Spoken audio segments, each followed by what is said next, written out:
Alright guys, so today I'm going to be talking about carbon dioxide fire extinguishers. They're actually pretty neat and they're starting to pop up a lot more. In the past they've been used, but just recently people are just starting to realize their potential. So carbon dioxide is like a horrible thing, right? It's just nasty, it pollutes the environment, it's what's causing global warming, all that bad stuff, and basically it's good for nothing other than cell growth and things like plants needing it to survive. What if I told you that carbon dioxide can actually be used to fight fires? So before I can go into the fire extinguishers, one of the important factors we need to know is how fire actually works. So to get fire, you need three components. You need obviously heat, really hot heat, and you need fuel and you need oxygen. Fuel that's anything like wood, plastic, books, fish tanks. I'm just looking at stuff in my room right now. Just anything that burns, right? And when that's heated to its burning capacity, where it's able to get hot enough to produce flame, it uses oxygen to burn.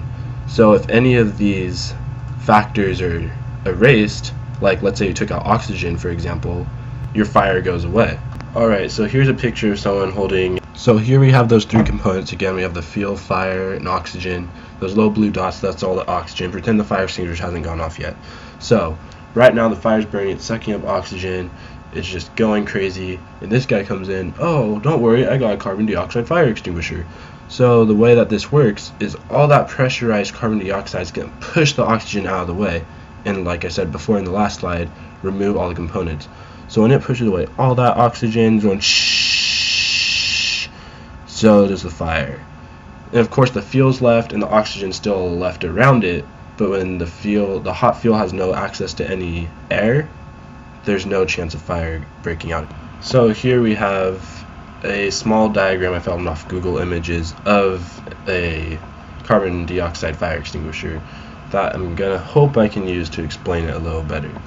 So the actual physics part of it, which is this project about, is that the carbon dioxide is actually so pressurized inside the canister that it's actually a liquid in here. So that fire extinguisher has to be really tight, and it has to be really hard packed. So it's made out of a special aluminum alloy that's really tough, and it's not going to break under such high pressure. And again, it can't have leaks, it can't have anything, or else that fire extinguisher is going to be useless if an actual fire were to break out. So the way that they get these pressurized are that they just take carbon dioxide gas and they just pump so much in here, so much that they keep colliding, they just can't really move anymore, and just get so damn tight it turns into liquid.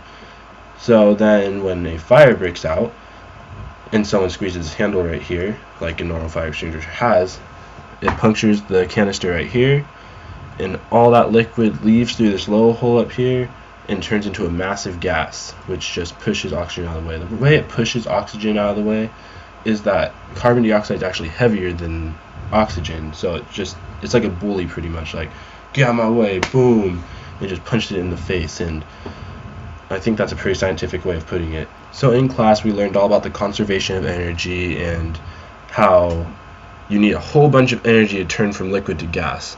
Well, we also learned that this isn't necessarily the case when it turns from liquid to gas because of pressure. This can be explained by the Thomson-Joule effect, or the Joule-Thomson effect, sorry. And this states that when there's a small valve opening and none of the energy from the liquid to gas is lost to the environment, so it has that same amount of energy that had when it was in here in the canister as it does out here, that it's going to cool dramatically.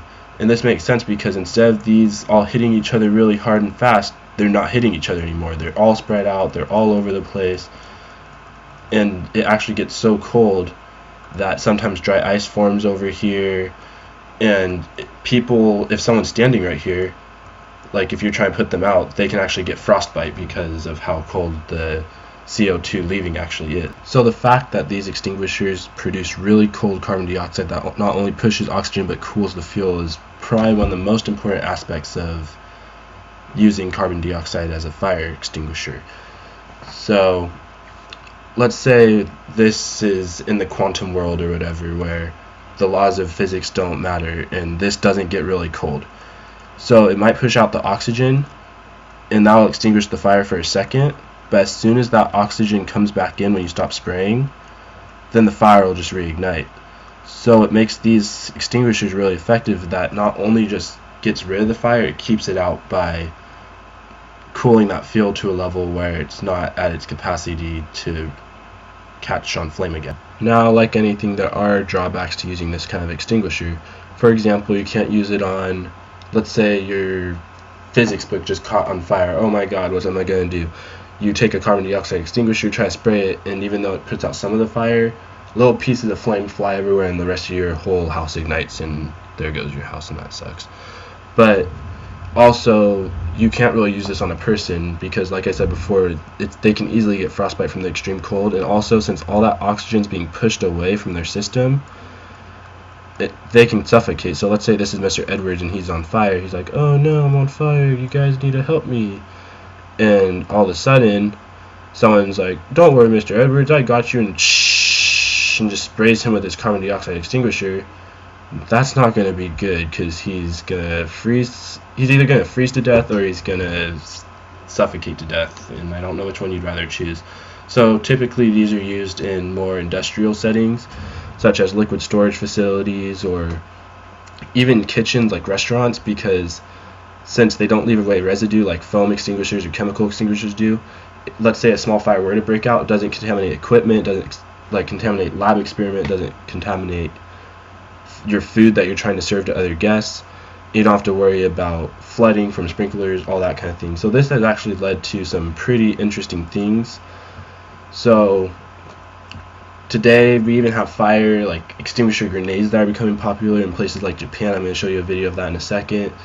And companies are actually using these instead of the sprinklers that like you see sometimes in buildings, mostly industrial buildings, like I said, because it can be dangerous to people. But they're using these extinguishers because they can put fire out so fast, and I'll show you a video from YouTube where it's just actually incredible how fast the fire, this huge fire, is just extinguished by it. So there's going to be 3 videos real fast. First one's just going to be an extinguisher, second one's going to be a grenade, third one's going to be the actual sprinkler. 2 extinguishers are used as the first line of attack for electrical fires. They're often used in the wheelhouse and engine rooms. After pulling the pin and hitting the test work, applying a low sweeping motion at the base of the fire.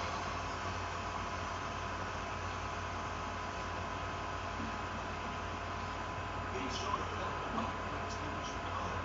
Reignition may occur once the gas is filled. Here's some examples of the fire grenades. There's the guy just throwing some carbon dioxide in there or something. So as you can see, he throws the grenade in, all that oxygen gets displaced in that little container, and all the Japanese people get happy over it.